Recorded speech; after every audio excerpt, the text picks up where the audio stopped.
नमस्कार।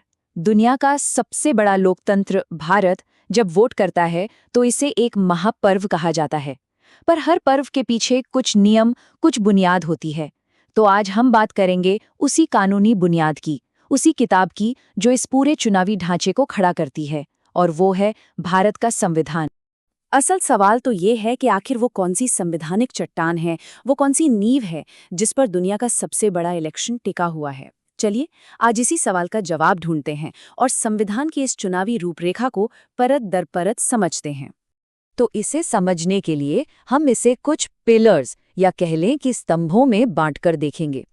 सबसे पहले बात करेंगे चुनावों की नींव की, फिर उस आज़ाद अंपायर की जो ये खेल खिलाता है। इसके बाद देखेंगे कि जनता यानी हम लोगों की शक्ति क्या है, फिर समझेंगे कि नियम कौन बनाता है, और आखिर में बात करेंगे कि इसमें अदालतों की भूमिका कितनी और कैसी है।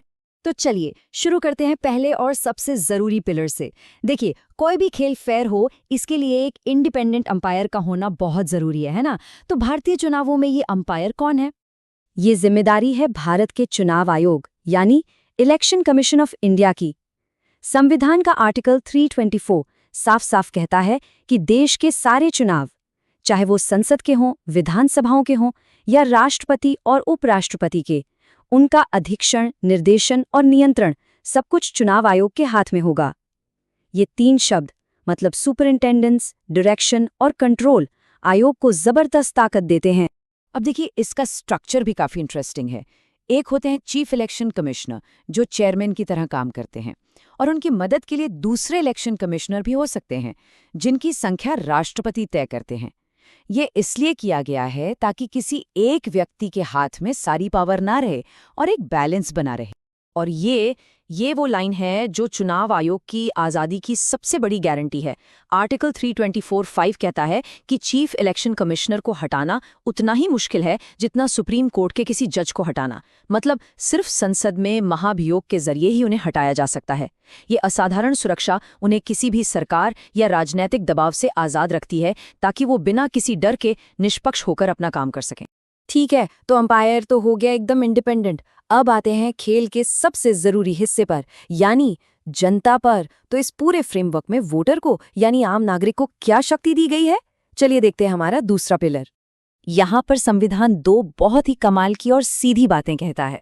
आर्टिकल 325 कहता है कि पूरे देश के लिए एक ही वोटर लिस्ट होगी और किसी को भी धर्म, जाति, नस्ल या लिंग के आधार पर इस लिस्ट से बाहर नहीं किया जा सकता। और फिर आर्टिकल 326 इसी बात को और पक्का करते हुए एडल्ट सफ्रेज यानी वयस्क मताधिकार का नियम देता है। मतलब हर वो नागरिक जो वयस्क है उसे वोट देने का हक है। और ये वयस्क उम्र क्या है? आज की तारीख में ये है 18 साल। पर एक मजेदार बात बताऊं, शुरुआत में ये 21 साल हुआ करती थी। फिर 1988 में 61st संविधान संशोधन के जरिए इसे घटाकर 18 कर दिया गया। सोचिए, एक ही रात में करोड़ों युवा इस देश के वोटर बन गए। हाँ, लेकिन ये अधिकार एब्सोल्यूट नहीं है। आर्टिकल 326 में ही कुछ वजहें बताई गई हैं जिनके आधार पर किसी को वोट देने से रोका जा सकता है। जैसे अगर कोई भारत का निवासी नहीं है या मानसिक रूप से अस्वस्थ है या फिर किसी अपराध या भ्रष्ट काम के लिए कानून ने उसे अयोग्य ठहरा दिया हो। अच्छा, तो हमारे पास एक आज़ाद एम्पायर है और करोड़ों खिलाड़ी यानी वोटर्स भी तैयार हैं। लेकिन खेल किस रूल बुक के हिसाब से खेला जाएगा, ये नियम लिखेगा कौन? यही हमें हमारे तीसरे पिलर पर लेकर आता है। संविधान ये शक्ति देता है हमारी चुनी हुई विधायिका को।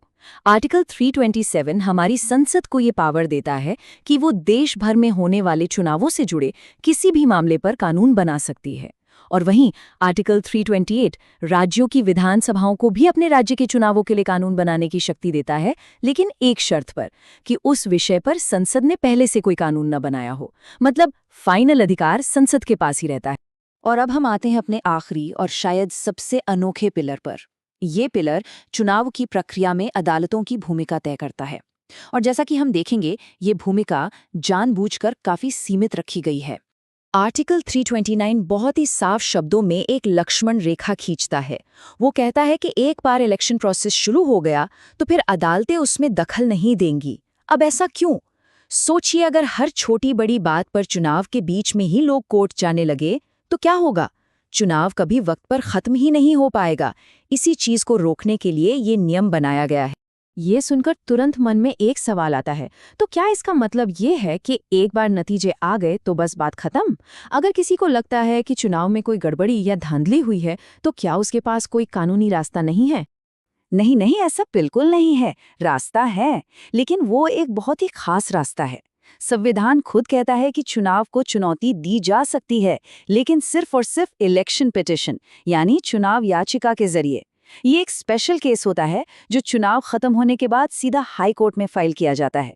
वहां फिर सबूतों के आधार पर यह तय होता है कि कोई गड़बड़ी हुई थी या नहीं। इससे ये पक्का हो जाता है कि चुनाव प्रक्रिया बिना रुके पूरी हो और बाद में शिकायतों का निपटारा भी हो सके। तो कुल मिलाकर कहानी क्या बनी? चलिए फटाफट रिकैप करते हैं। हमारे पास 4 मजबूत स्तंभ हैं।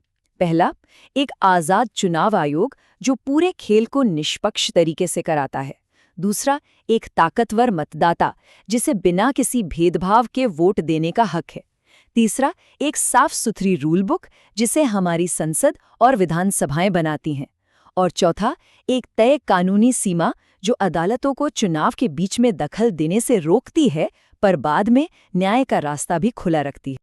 लेकिन सोचने वाली बात यह है कि ये सारे नियम, ये सारे आर्टिकल 75 साल से भी ज्यादा पहले लिखे गए थे। तो क्या ये बुनियादी ढांचा आज के जमाने के दबावों को झेलने के लिए काफी है? मतलब आज की डिजिटल दुनिया, फेक न्यूज का दौर, चुनावी बॉन्ड जैसी पारदर्शिता से जुड़ी बहसें और सोशल मीडिया का जबरदस्त प्रभाव, क्या हमारा संविधान इन सब नई चुनौतियों के लिए तैयार है? ये वो सवाल है जो भारतीय लोकतंत्र के आज और आने वाले कल की दिशा तय करेगा।